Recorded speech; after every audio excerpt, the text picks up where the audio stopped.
Hi everyone, आप सब कैसे हैं। मैं आशा करती हूँ आप लोग स्वस्थ होंगे, मस्त होंगे। और मैं यहाँ सुबह सुबह सबको नाश्ता बना के दे दी थी। और अब मैं जा रही थी। जो फूल है ना, ये पिछले दिन के हैं जो भगवान जी को मैंने चढ़ाया था। और ये देखिए सारी चिड़ियाँ इधर से उधर कूद रही हैं। अब वो जो फूल था ना, मैं उसको किसी साफ जगह पे रख दूंगी और नए वाले फूल जो होंगे फूल के पौधे से तोड़ लूँगी। सुबह सुबह चिड़िया चहचहाने लगती हैं बगीचे में। आप देख रहे हैं कि कितनी सारी चिड़िया इधर उधर कूद रही हैं, देखिए। और मैं भी आई थी सुबह यहाँ पे फूल तोड़ने के लिए। अब तो फूल बहुत कम लग रहे हैं। इस समय इतना ज़्यादा कोहरा है कि फूल भी ठंडी से कम ही खिल रहे हैं पेड़ों में। ये मैं गेंदा के फूल तोड़ने आई थी। देखिए ये पौधा भी कैसा हो गया है फूल वाला।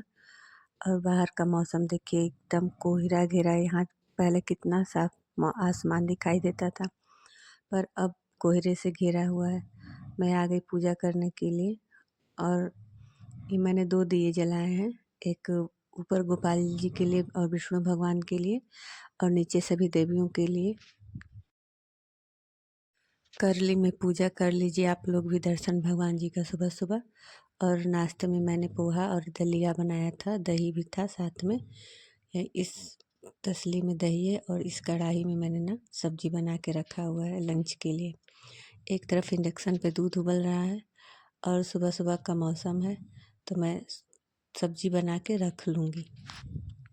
और मैं कढ़ाई में सब्जी बना रही थी। सब्जी और रोटी आज मैं बनाऊंगी, क्योंकि आज सभी का मन था रोटी खाने का। इसलिए मैं सब्जी बना के पहले ही रख ली कि जब खाना होगा तो रोटी बनाऊंगी। और अब मेरी सब्जी हो चुकी है, वही मैं देख रही थी सब्जी पकी की नहीं। अब मैं मूली की चटनी बनाऊंगी। मूली की चटनी मैं ऐसे ही बनाती हूँ। पहले तेल गरम करके कढ़ाई में लहसुन डालती हूँ, फिर उसके बाद टमाटर, और इसको अच्छे से चलाकर और नमक डाल के ढक देती हूँ। फिर उसके बाद मैं किचन गार्डन से गई थी मूली तोड़ने के लिए। और ये देखिए कितना प्यारा मूली, एकदम नरम मूली में तोड़ के लाई हूँ, और इसके पत्ते भी साथ में लेकर आई हूँ। मैं मूली को अच्छे से धो के अब मैं इसको काट रही हूँ।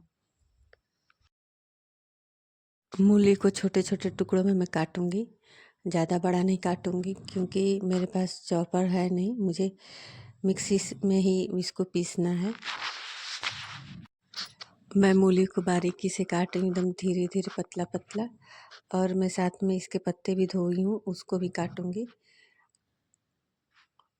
और मेरी चटनी बन के हो गई थी तैयार। यहाँ पे मैंने कपड़ा भी लगाया हुआ था, कपड़ा धुल रहा था। उसके बाद मैंने ना जो धनिया धोया हुआ था वही मैं छत पे लाई थी डालने के लिए, धूप में सुखाने के लिए। आजकल दिन इतना छोटा होता है ना कि समय कब निकल जाता है कुछ पता नहीं चलता है। और इसको मैं जब छत पे डालूंगी तभी ये सूखेगा। अब ये मैं बाहर ना एक चादर बिछाई थी। देखिए चादर को इतना चूहों ने काट दिया है, नए ही चादर को। इस पे मैं लाई के चावल को फैला रही हूँ धूप में, क्योंकि धूप काम तो मेरा होता रहेगा लेकिन धूप तो चली जाएगी। इसलिए मैं पहले सारे काम को छोड़ के आके पहले मैं धूप वाला काम कर रही हूँ। जो भी चीज़ डालना है धूप में मैं वही सब पहले फैला रही हूँ। और मैंने लाई के चावल को अच्छे से धूप में फैला दिया। अब मैं पोछा लगाने के लिए आई हूँ। इधर मेरा कपड़ा भी हो गया था, और देखिए 12:10 हो रहा है, अभी भी मैं काम ही कर रही हूँ। और मैंने अच्छे से पूरे घर में पोछा लगा लिया। मैंने ना मशीन में जो कपड़े डाले थे, बार बार लाइट आ जा रही थी, चली जा रही थी। अंत में लाइट चली ही गई। मुझे ऐसे ही कपड़ों को खंगार के पानी से निकालना पड़ा हाथ से ही। वही मैं काम कर रही थी। इसको मैं सारे कपड़ों को ना हाथ से निकाली हूँ, निचोड़ के इस टब में और एक बाल्टी में। ये 2 टब, ये मतलब एक बाल्टी और एक टब मैं दोनों छत पे ले जाऊंगी धूप में सुखाने के लिए कपड़ों को। और पहले मैं रेलिंग को साफ करूंगी, क्योंकि रेलिंग पे ना इतनी चिड़िया आके सुबह शाम बैठती हैं। उनके पैरों में जो मिट्टी लगे रहते हैं, वही पंजा की मिट्टी सब उसी रेलिंग पे लगे रहते हैं। इसलिए मैं हमेशा एक कपड़ा रखी रहती हूँ छत की रेलिंग को साफ करने के लिए, ताकि मैं जब छत पे जाऊँ कपड़ा फैलाने के लिए तो मैं उसको अच्छे से साफ़ कर लूँ रेलिंग को। और मैं छत पे आई हूँ कपड़े को फैलाने के लिए। मैंने सारा कपड़ा एक-एक करके रेलिंग पे डाल दिया था और यहाँ टाइम हो रहा था 12:35 के लगभग होने वाला था।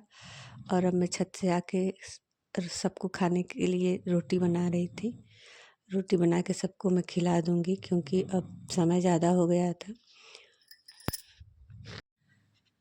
मेरी वीडियो अगर आपको अच्छी लगती तो प्लीज़ आप लोग लाइक, सब्सक्राइब, शेयर, कमेंट ज़रूर करें।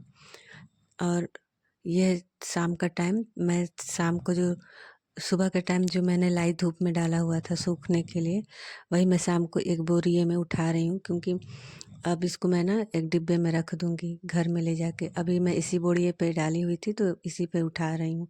जितने भी लाई के चावल आएँगे ना मैं सबको धूप में दिखा कर ही रखूँगी ताकि वो 1 साल तक अच्छे से रहें।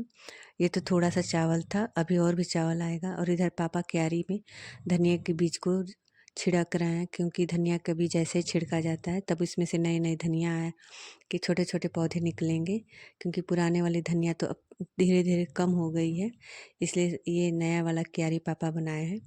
और इसमें मतलब बीज